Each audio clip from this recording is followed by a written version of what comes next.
Oi, oi, oi, oi, oi, oi, oi. É pra dançar com tudo, vamos dançar com tudo. Chegamos a esse momento triste, ao fim da novela Avenida Green Bay. Carminha finalmente saiu da casa de Tufão e agora está no New York Jets. Será que ela vai levar o Max junto? No caso, o Randall Cobb? Enfim, vamos aos vencedores. Que saudade que eu estava. Escreva aí, você estava com saudade desse quadro, Vencedores e Perdedores? Não, não estava? Tudo bem, não tem problema. Vamos ao quadro Vencedores e Perdedores que eu estava com saudade de fazer, que vai ter semana que vem, pós-draft, claro. Mas aconteceu a troca do Aaron Rodgers para o New York Jets. Já estava para acontecer, segundo o próprio Fiquem Ligados, não vai demorar, demorou um mês, mas aconteceu. Seguinte, o New York Jets recebe o Aaron Rodgers, a escolha 15 deste draft, e a escolha 170, que é da quinta rodada. Fonte Adam Schefter. Os Packers recebem a 13, ou seja, houve uma troca, uma swap de picks da primeira rodada. Então a 13, que era dos Jets, a 42, que é uma escolha de segunda rodada, e a 207, que é uma escolha de sexta rodada. Além disso, tem a questão da condicional. E é aí que vem a demora dessa troca se concretizar.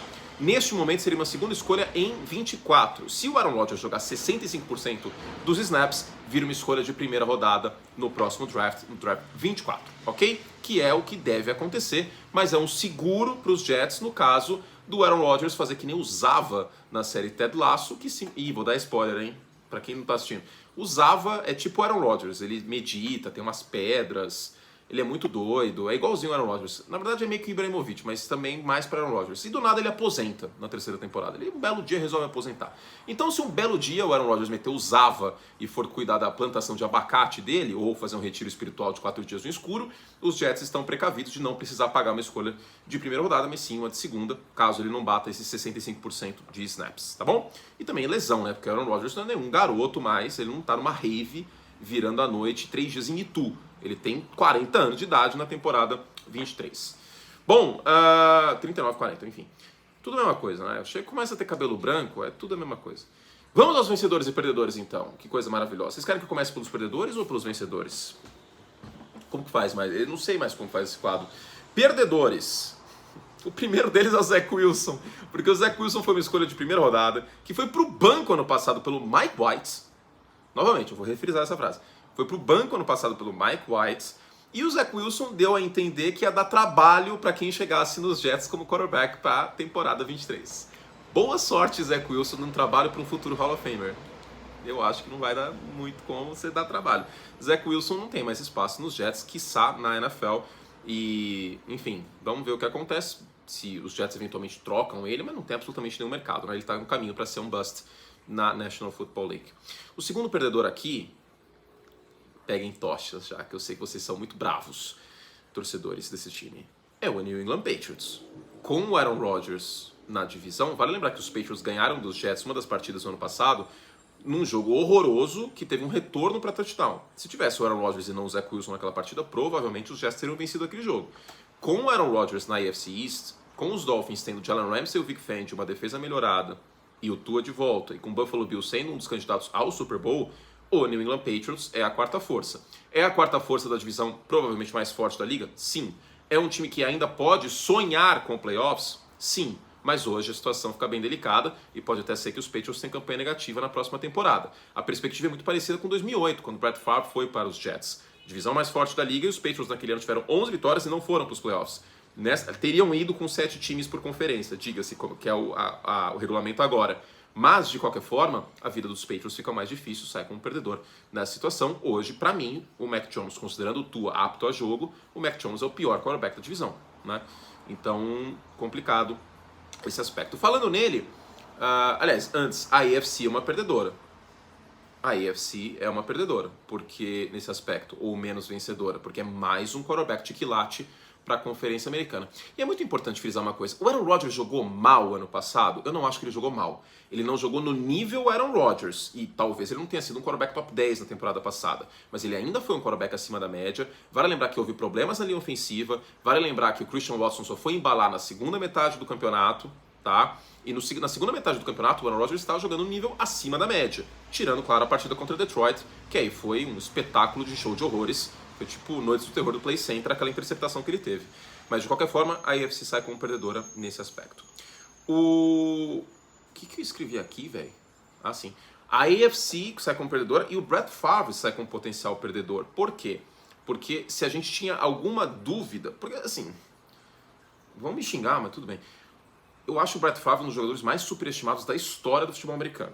Eu realmente acho. Se me perguntarem, eu prefiro o John Elway ao Brett Favre. Mas o Brett Favre costuma estar na frente em listas de maiores quarterbacks da história, ok?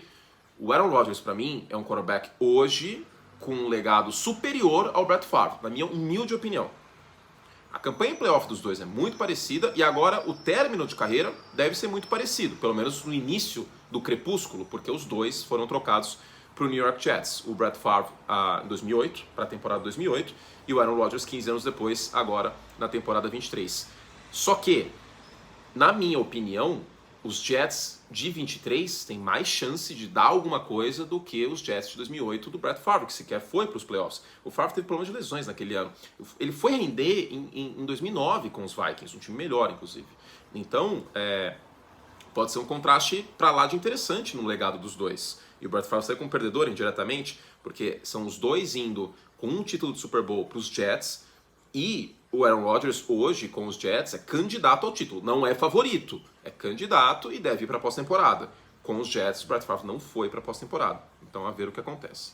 E por fim, a última perdedora é a vida pessoal do Aaron Rodgers, porque ele está saindo do menor mercado consumidor da liga, embora seja um mercado nacional, mas Green Bay tem 100 mil habitantes, e indo para a maior cidade dos Estados Unidos, para Nova York, que é povoada de tabloides. Boa sorte, Aaron Rodgers, nas suas peripécias, na sua vida pessoal, porque se você resolver tomar um chá de cogumelo em Wall Street, vão tirar foto e vai estar no New York Post no dia seguinte. Então, comporte-se, Aaron Rodgers, tá? Porque sua vida pessoal é uma perdedora saindo de Green Bay indo para Nova York. Vamos a vencedores? Primeiro deles, o Gil Cebola do Aaron Rodgers, que é o Randall Cobb, né? Que se tá sem time até agora, qualquer momento vocês vão ver o Aaron Rodgers, Randall Cobb, vem aqui jogar um CS comigo. A qualquer momento, isso vai acontecer. O Alan Lazard já tá nos Jets, inclusive. A outra contratação foi o Mecole Hardman, que tem que ficar saudável, pode esticar o campo verticalmente. E tem o Garrett Wilson, que já é um sólido wide receiver, foi o calor ofensivo do ano. E a volta do Breece Hall, running back, quando estava saudável ano passado, antes de machucar, era o favorito a ser o calor ofensivo do ano, sem contar a defesa, com Sauce Gardner, cornerback top 3, e Keenan Williams, um defensive tackle top 3 na liga. Então, esse time dos Jets é arrumadinho, hein? Esse time dos Jets é arrumadinho. Randall Cobb é um vencedor que pode chegar nessa festa. O torcedor dos Jets é um grande vencedor, porque você sair de Zach Wilson para ir para Aaron Rodgers, é tipo, né? É um contraste grande. Sim, é um contraste muito grande. É sair de um Atari e ir para um PlayStation 5. Ou talvez um PlayStation 4, né? Se o PlayStation 5 for uma Mahomes. É um contraste muito grande. Então, enfim, torcedor dos Jets, parabéns, festeje. Hoje na redação da ESPN, eu vi uma pessoa com a camisa dos Jets e falei assim, nossa, mano, nem tu sabia que ele torceu pros Jets. De repente, as pessoas agora... Muito bom, tirem a camisa do armário aí, coloquem, fiquem felizes. O Aaron Rodgers é um vencedor também, porque, pra mim, as perspectivas dos Jets em 23 são melhores que as perspectivas dos Packers. E ele forçou a mão e conseguiu o que queria, que era jogar nos Jets. Ele declarou isso, quero jogar nos Jets em 23, e no final dos contos conseguiu o que queria. O Jordan Love também é um vencedor, porque finalmente o homem vai a campo e vai ter 10 jogos como titular, porque não chegou nem perto disso. E o Jordan Love é o Aaron Rodgers daquela época, certo, Curti? Do Favre? Não. O Aaron Rodgers era um prospecto bem melhor, era o segundo prospecto da classe em 2005. O Jordan Love não era nem o segundo nem o terceiro prospecto de sua classe. Vamos ver o que vai acontecer. Vamos dar um pouco de tempo ao tempo. Eu acho que vai dar alguma coisa. Honestamente, porque eu não vou ficar em cima do muro, eu não acho que o Jordan Love vai ter futuro. Minha opinião, tá? Pelo que eu vi dele em Utah State, pelo que eu vi dele em pré-temporada, pelo pouco que eu vi dele. É muito pouco, se posso mostrar. E eu entendo o torcedor dos Packers ter esperança. Eu acho que tem que ter esperança. Mas ele sob pressão em algumas tomadas de decisões após o snap, eu não sou muito fã. Vamos ver o que vai acontecer, sendo justo, muito justo e coerente. Pelo menos um ano o Jordan Love tem que ter. Aumenta, inclusive, a possibilidade, talvez, os Packers draftar um jogador no lado ofensivo da bola na primeira rodada. Embora agora, tendo a 13, venha edge rusher, provavelmente, mas, de qualquer forma, um tight end não daria para descartar. O wide receiver seria loucura, na minha opinião, nessa classe, os Packers gastarem essa primeira rodada. O Nathaniel Hackett sai como um vencedor também, porque saiu daquela situação lamentável que aconteceu em Denver, muito culpa dele, não só do Russell Wilson, e agora vai ser coordenador ofensivo do Aaron Rodgers de novo, nos Jets, com um elenco ofensivo de respeito. Talvez a linha ofensiva possa receber um reforço nesse draft com offensive tackle, mas de qualquer forma, eu acredito que ele saia como um imenso vencedor, né? Porque sai de uma situação Chernobyl para ter o Aaron Rodgers e ser só coordenador ofensivo. Ele como head coach foi uma desgraça. Gestão de time, gestão de cronômetro, tomada de decisões, quando ir para a quarta descida, quando não ir. Agora tá linda a situação para ele. E por fim, o último vencedor, antes de eu analisar a troca em si, a instituição Green Bay Packers. Eu falei algumas vezes que nenhum jogador é maior do que uma instituição que foi fundada em 1919. Eu, como torcedor, e agora pessoa física, não pessoa jurídica, torcedor do Chicago Bears, eu respeito muito o Green Bay Packers. Porque eu sei o que é o Green Bay Packers. Ninguém, além do torcedor dos Packers e do maior rival dos Packers, sabe o que é os Packers. E os Packers são muito maiores do que o Aaron Rodgers e muito maiores do que toda essa novela, essa patifaria, essa zona que ele fez com os Packers nos últimos anos. A instituição Green Bay Packers sobrevive. Pode sim sobreviver de uma maneira delicada nessa temporada, com o Jordan Love não indo bem, beleza, mas ela segue e ela desfaz um relacionamento tóxico que teve com o Aaron Rodgers. Finalmente, o plano que era draftar o Jordan Love e colocar ele em campo vai ser colocado em prática, tá bom? Vamos analisar só a troca rapidinho? Foi cara, porque eu não coloquei nem Jets nem Packers diretamente em relação à troca como vencedores e perdedores. Sendo muito sincero, foi valor de mercado, tá? Porque o Aaron Rodgers, nessa altura do campeonato, ele tem uma ou duas temporadas, então é difícil arrancar uma primeira rodada. O mercado era muito raso. Que times que estariam interessados em ter o Aaron Rodgers e toda a bagagem dele, todo o chá de cogumelo que ele traz? Poucos. Os Jets seriam um candidato possível, até por todo esse contexto do Hackett, todo esse contexto de precisar de um upgrade, uma divisão difícil e tudo mais. Então, eu não acho que a troca saiu nem um lado vencendo de valores, nem outro. Muita gente falou, nossa, os Packers saíram de mãos abanando.